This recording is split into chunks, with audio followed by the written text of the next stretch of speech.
Salut à tous, aujourd'hui nous nous retrouvons pour jouer à Patchwork, mais nous n'allons pas jouer à Patchwork normal, nous n'allons pas jouer non plus au Patchwork Express, mais nous allons jouer à Patchwork Doodle, la dernière itération de la série d'Uwe Rosenberg. C'est toujours illustré par Clemens Franz et c'est édité en France par Funforge.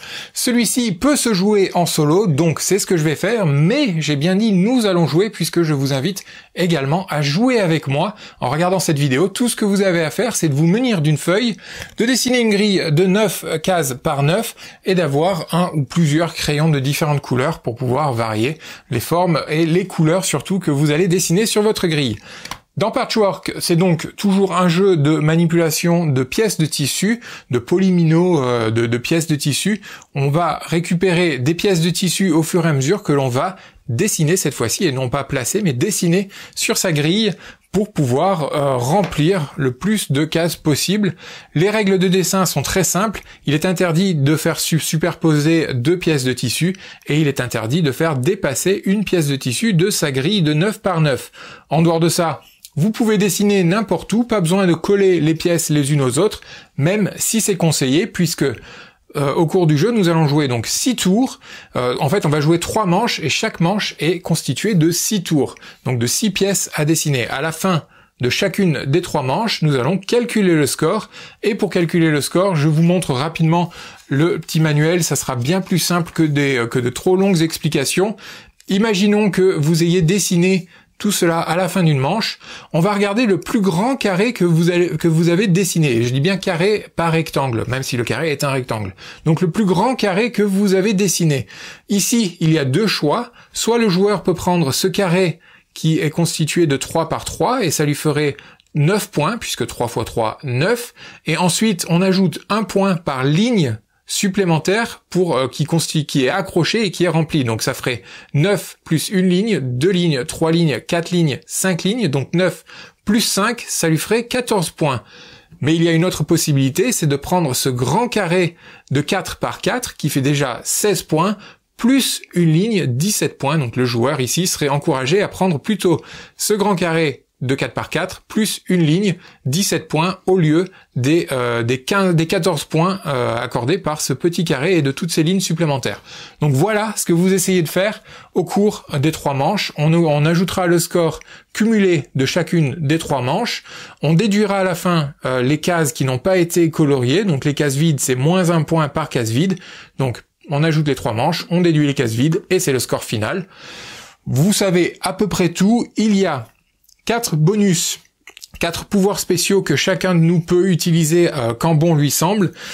Pendant la partie, on va déplacer donc ce petit personnage qui va nous indiquer quelle pièce de tissu dessiner. Mais si par exemple il est ici, ce premier pouvoir va vous permettre de dessiner la pièce qui est avant ou la pièce qui est après, à vous de choisir. Mais à chaque fois que vous utilisez un petit pouvoir, vous devez cocher la case à côté et indiquer que vous avez utilisé le pouvoir. Ce n'est que des one-shot, donc une seule utilisation de chaque pouvoir durant toute la partie et non pas durant chaque manche. Durant toute la partie, vous n'avez le droit qu'à une fois chacun de ces pouvoirs. Le premier, je viens de l'expliquer. Le deuxième vous permet de dessiner simplement une case une seule case de 1 par 1, donc une petite case qui permettrait éventuellement de boucher un trou. Le troisième pouvoir, lui, est un tout petit peu plus complexe. Il s'agit de découper une pièce de tissu en deux, en ligne droite, donc un coup de ciseau en ligne droite qui va séparer donc la pièce de tissu en 2 pièces que l'on pourra placer n'importe où. Par exemple, cette pièce en L, on pourrait la couper ici pour faire une longue ligne de 3 cases et un petit carré que l'on peut placer n'importe où, ou on pourrait couper ici en long là pour faire 2 pièces identiques de 2 cases adjacentes. Notez que sur pas mal de ces pièces de tissu, il y a également une forme grisée. C'est simplement une petite aide de jeu pour vous indiquer la forme miroir de celle qui est ici, puisque les pièces de tissu peuvent être dessinées dans n'importe quel sens, mais également vous pouvez imaginer que vous les retournez et comme on n'a pas la pièce à manipuler réellement, on n'a que la carte, c'est dessiné ici la forme miroir, donc vous pouvez vous en inspirer pour dessiner votre petite forme. Et enfin, le dernier pouvoir, lui, permet de réutiliser l'un des 3 autres pouvoirs une seconde fois, mais ce 4e pouvoir est lui aussi à utilisation unique, donc vous ne pourrez utiliser un autre pouvoir que 2 fois au maximum. Je pense que j'ai tout dit. Il y a une petite subtilité à la fin de la 3e manche, je l'expliquerai en temps voulu. On va partir, et pour partir, on a chacun une carte différente. Ma carte de départ, c'est donc une pièce de départ pour pouvoir chacun ne pas se copier en fait, que chacun parte avec une pièce différente qui est elle un peu plus grande que la moyenne. Donc ma carte de départ, c'est celle-ci, je vais la dessiner sur ma grille, et votre carte de départ, ça va être celle-ci. Encore une fois, je rappelle que la forme ici, pas grisée cette fois-ci, elle est en blanc, c'est la forme miroir de celle-ci. Donc vous pouvez dessiner celle-là dans n'importe quel sens, ou celle-ci dans n'importe quel sens. Je vous la mets ici, faites une pause dans la lecture de la vidéo pour pouvoir la dessiner. Moi, je vais me concentrer sur ma carte, sur ma case, et au passage, j'utiliserai des marqueurs, puisque j'ai plastifié mes feuilles. J'utilise des marqueurs qui s'effacent très bien. Le jeu, lui, vient avec des crayons de couleur. Juste, c'était au passage pour le signaler. Donc, je vais utiliser ce premier marqueur et je pars tout de suite en collant ma pièce ici en bas. Donc, je fais le contour de ma pièce, comme ceci. Et après, je peux la remplir comme je le souhaite. Je vais simplement la hachurer pour l'instant. On verra ce que je ferai comme motif plus tard. Voilà, et j'espère que de votre côté, vous avez fait la même chose. Vous devriez partir avec une forme différente, placée différemment, n'importe où sur la grille. À vous de voir. Et le jeu peut désormais commencer. Donc normalement, chaque joueur à tour de rôle lancera le dé pour tout le monde. Donc je vais commencer en lançant le dé, et puis je continuerai en lançant le dé, puisque vous n'êtes pas là. 1. Donc, le personnage avance de une case, et c'est cette forme que tout le monde doit dessiner sur sa grille, donc je vous encourage à faire de même. Prenez un crayon différent, puisque c'est assez important aussi de différencier les formes, de savoir là où vous avez placé des formes, pour ne pas considérer un espace vide comme colorié. Où est-ce que je vais pouvoir placer ça ? 1, 2, ici, c'est pas terrible, mais on va quand même le faire comme ça. Donc je vais placer ma croix ici. Là, j'ai fait le contour, et puis on va faire des petits ronds. Comme ceci. Voilà. La carte, elle, disparaît, et le personnage continue son chemin. On a fait donc un tour de la première manche. On va faire 6 tours. Je disais, le dé est parti là-bas, c'est encore un 1. Donc on arrive ici. Je rappelle, cette forme ou celle-ci, à vous de voir, vous l'orientez comme vous le souhaitez. Qu'est-ce que je vais prendre comme couleur? Je vais prendre le vert, et je dois dessiner, donc c'est le genre de S de Tetris. On va le faire ici, comme ceci. Hop, hop, hop. Comme ceci, et je vais faire des petites croix. Les artistes peuvent vraiment s'en donner à cœur joie en personnalisant leur forme comme ils le souhaitent.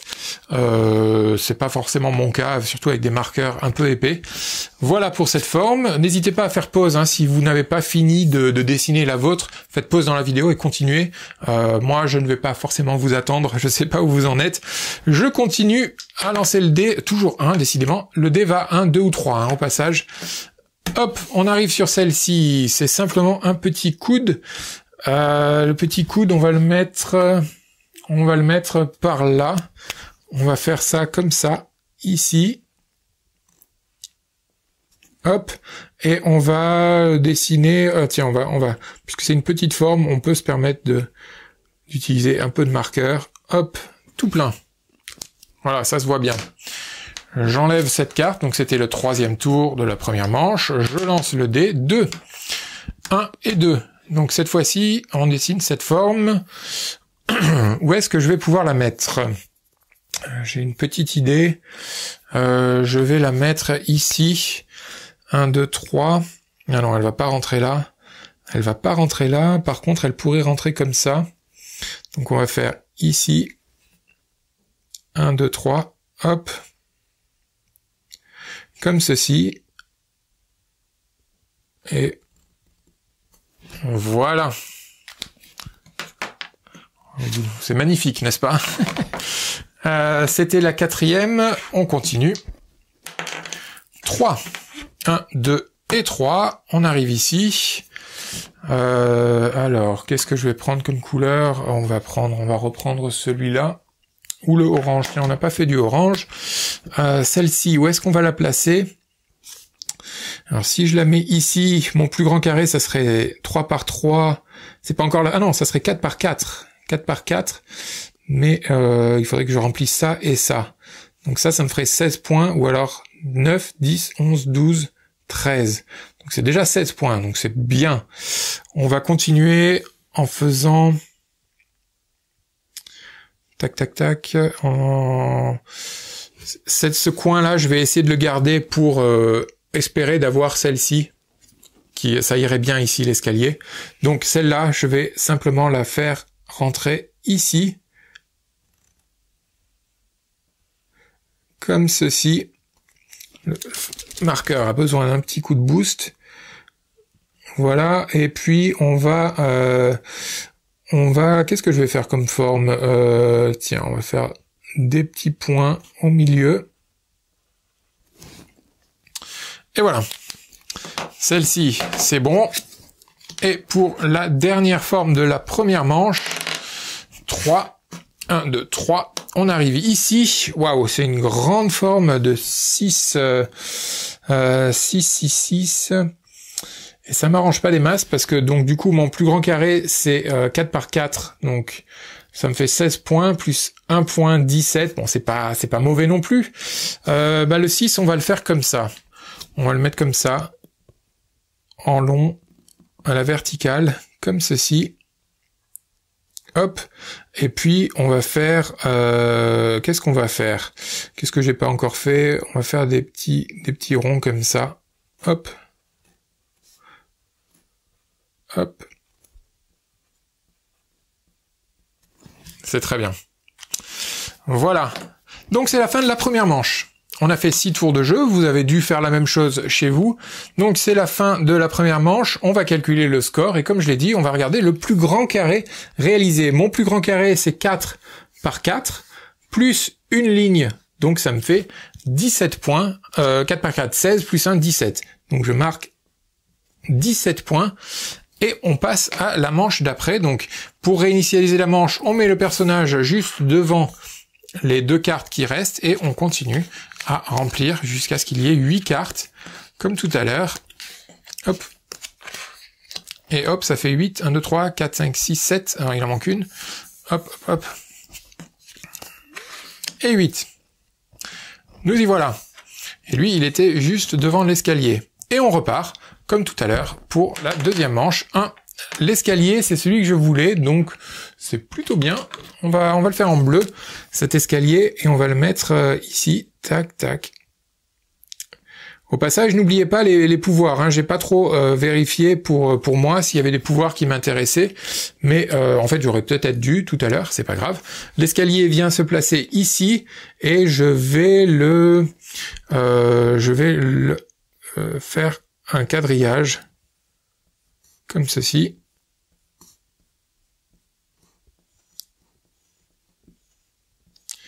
Voilà. Voilà pour mon escalier. J'espère que le vôtre est bien placé. Ce que je n'ai pas précisé, c'est s'il y a une forme qui ne vous intéresse pas, vous n'êtes pas obligé de la dessiner. Vous pouvez simplement passer et attendre que le prochain jet de dés vous indique une autre pièce de tissu. Bien. On continue. On est à 3. 1, 2, 3. Est-ce que celle-ci intéresse du monde? Parce que moi, ça m'intéresse pas des masses, mais en même temps, j'ai pas le choix. Ce que je vais faire, c'est que je vais utiliser un bonus. Je vais utiliser le bonus qui permet de couper la pièce en deux. Hop. Donc je coche ma petite case. Je vais prendre un autre crayon, une autre couleur, et je vais couper le long ici. Donc j'aurai un L et une case séparée. La case séparée toute seule, je vais la mettre ici. Et le L, je vais le mettre ici. Comme ceci. on va faire... bon, j'ai pas trop d'idées, donc on va faire des hachures dans l'autre sens. Et voilà. Donc celle-ci, c'est fini. On lance le dé 3 toujours. 1, 2, 3, on arrive ici. Celle-ci, je pense que je vais la mettre... Ah, ça serait pas mal de la mettre ici, puisqu'elle me permettrait d'agrandir mon carré de 1, 2, 3, 4, 5, 6 par 6. Donc ça ferait 36 points. Mais je peux aussi le mettre ici pour essayer de boucher le trou ici, parce que ça c'est une bonne place pour cette pièce. Mais je pourrais mettre autre chose plus tard ici, par exemple celle-ci. Donc on va faire mon idée initiale et on va placer le T ici, comme ça. Qu'est-ce qu'on va faire? On va reprendre des petites croix, hein, tout simplement.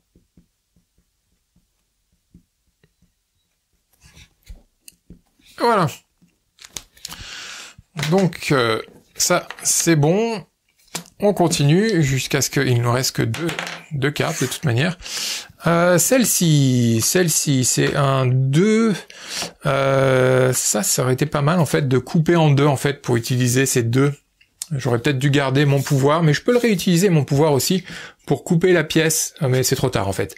Je peux le faire, mais ça n'aurait pas grand intérêt de le faire maintenant. Donc tant pis, j'aurais dû garder ce pouvoir plus tard. Je peux éventuellement utiliser ce pouvoir pour utiliser... Oh non, je vais garder encore ce pouvoir. J'attends ici. Je vais simplement dessiner cette pièce de 2 quelque part et je vais la mettre ici, je pense. Ici, c'est pas mal. Ou ici. On va la mettre ici. Je prends peut-être un petit risque, mais je vais la mettre ici pour tout simplement... Ici, je me garde une place pour celle-ci, que j'essaierai de mettre d'une manière ou d'une autre. Et ici, j'espère mettre celle-ci. On va voir comment ça se passe. On va voir si j'y arrive, si le dé est clément avec moi. 2, 1, 2, déjà, je peux mettre celle-ci, donc ça, c'est cool. On va la mettre, comme j'ai dit, ici. Tac, tac. Voilà. Qu'est-ce qu'on va faire? On va faire des petits soleils.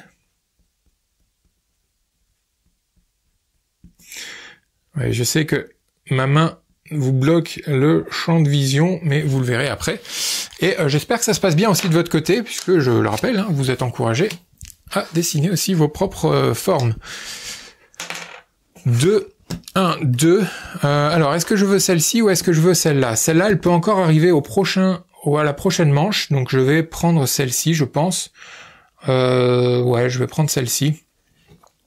Et je vais la faire en... jaune. En jaune, tiens, ça fait longtemps que j'ai pas fait le jaune. Et on va la mettre... Où est-ce qu'on va la mettre? Ici ou ici? Allez, ici. On va la remplir complètement. Hop, voilà. C'est la fin de la deuxième manche. Donc, encore une fois, on va regarder le plus grand carré. Mon plus grand carré est de 1, 2, 3, 4, 5, 6, 7 par 7, donc 49, plus une ligne 50 et une autre ligne 51. Donc, 51 pour cette manche. On repart comme tout à l'heure pour la troisième et dernière manche. 5, 6, 7 et 8. Donc là, il y a beaucoup de formes avec une seule case, donc j'ai toutes les chances de réussir à placer celle-ci. Je suis plutôt content. On repart, et celle-ci, c'est pas un 9, c'est un 6. C'est comme ça. Voilà. Allez, on repart. Ah oui, la dernière chose que je voulais vous dire, et qui intervient donc à la troisième manche, donc on va jouer 6 tours de jeu, comme d'habitude, sauf que au dernier tour, je ne vais pas lancer le dé, il restera 3 pièces de tissu, et vous pourrez choisir celle qui vous intéresse. Pas obligé de choisir la même, les joueurs peuvent choisir exactement celle qu'ils souhaitent. Voilà, vous le savez tout, donc encore une fois, au 6e tour de la troisième manche, on ne lance pas le dé, on choisit simplement l'une des 3 pièces qu'il reste. Allez, 1, le petit S, on va le faire en violet et on va le placer, où est-ce qu'on va le placer ce S? On va aller le placer en haut ici. Faut pas que je me bloque, hein, puisque si on ne peut pas dessiner une pièce, c'est perdu. Est-ce que je ferais mieux de placer celle-ci tout de suite avant d'être complètement bloqué? Est-ce que je peux la placer? Oh, j'ai encore de la place, hein, pour la mettre, celle-ci. Donc on va dessiner simplement le S comme ceci. Petit marqueur, continue. Voilà. Qu'est-ce que je vais faire comme forme? On va faire des grandes croix. Voilà. Donc ça, c'est fini. On continue. 1. Parfait. Celle-ci, je sais exactement où je veux la mettre. Ici, depuis le temps que j'attendais. Donc le 1, c'est fait. Ensuite, encore un 1. Là, on a une longue barre. Alors, il va falloir que je réfléchisse pour ne pas me bloquer. Pour pas bloquer, je peux la couper en deux, encore une fois, si je souhaite. Ou alors, je peux utiliser le pouvoir pour faire ça. Alors, si je réfléchis, si je mets ça ici, 4, je peux mettre ça par-dessus. Mais après, ça me laisse un bloc de 4 ici, et ça me laisse une petite barre. Et ça va être problématique. Donc, j'ai pas envie de faire ça forcément. Je peux couper ça en deux. Non, ou pas forcément le couper en deux. Ou alors mettre la longue barre ici. Ça me laisse encore de l'espace. Ah, j'ai peur de me bloquer bêtement sans avoir réfléchi jusqu'au bout. Ou alors je peux prendre ça et faire le carré tout simplement ici. Ouais, c'est peut-être ce qu'on va faire. On va mettre ce carré ici. Bon, allez. Puisqu'il faut prendre des décisions, on va le faire. On va mettre... Donc j'utilise le pouvoir ici qui me permet de prendre soit cette carte, soit celle-ci. On va prendre le carré et on va le mettre ici. On va faire comme ceci. Tac, tac et tac. Voilà. Par contre, c'est bien celle-ci qu'on défausse, hein, puisque c'est peut-être celle-là que vous-même avez dessinée. Donc le carré est toujours en jeu. 1, 2, 3. 1, 2, 3. Ça, c'est pas génial pour moi, mais je vais aller placer ce petit cube. Le petit cube, je vais le mettre... Où est-ce que je vais pouvoir le mettre, ce petit cube? Ici. Allez, on va le mettre ici. On va tenter quelque chose. On va le mettre ici. Pas violet, puisque c'est à côté du violet. On va prendre du orange et on va le mettre ici. Comme ceci. Voilà. Ensuite, on lance encore une fois le dé. 3. 1, 2 et 3. Alors, on va prendre le cube, on va le prendre, hein, tout simplement. Je pourrais pas remplir ma grille, j'ai pas eu assez de chance pour remplir ma grille. Ah si, je pourrais remplir ma grille. Je pense pouvoir remplir ma grille complètement. Donc le rose, non, on va pas prendre le rose, on va prendre le rouge. On va mettre ce carré ici, comme ceci, et on va le hachurer. Hop. Donc le carré disparaît, et comme je le disais tout à l'heure, pour le dernier tour, je ne lance pas le dé, et vous pouvez choisir la pièce qui vous intéresse parmi toutes celles-ci.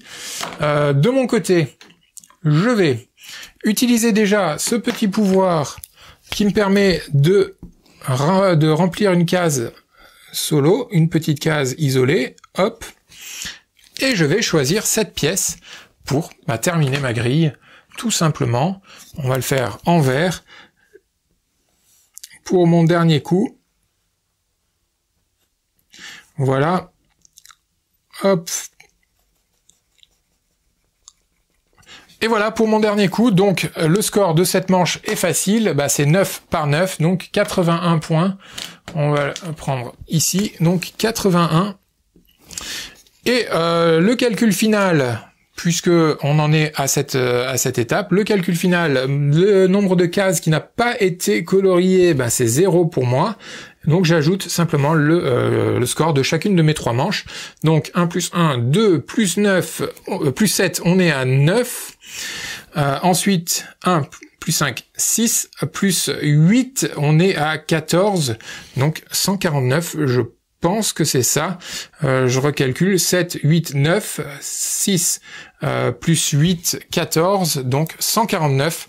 Voilà, j'ai fait 149 points. Et vous? C'est la question que je vous pose. Combien de points avez-vous fait à Patchwork? Patchwork Doodle, la dernière version, c'est donc imaginé par Uwe Rosenberg, illustré par Clémence France, et c'est distribué et édité en France par Funforge. C'est marqué de 1 à 6 joueurs. Honnêtement, on peut y jouer jusqu'à presque l'infini. C'est simplement les cartes de départ où certains joueurs auront les mêmes cartes de départ, mais on peut organiser des parties géantes avec des grilles. À vous de jouer, donc Patchwork Doodle. On se retrouve dans une autre vidéo. Si vous avez aimé celle-ci, n'hésitez pas, le pouce vers le haut, les partages et éventuellement la petite cloche pour être averti quand on publie une nouvelle vidéo sur extralife.fr. Et vous trouverez également un lien en fin de vidéo si vous voulez soutenir l'expérience ou l'aventure extralife.fr, il y a une petite page pour des dons. Voilà, j'ai tout dit, on se retrouve bientôt dans une autre vidéo. À bientôt, ciao.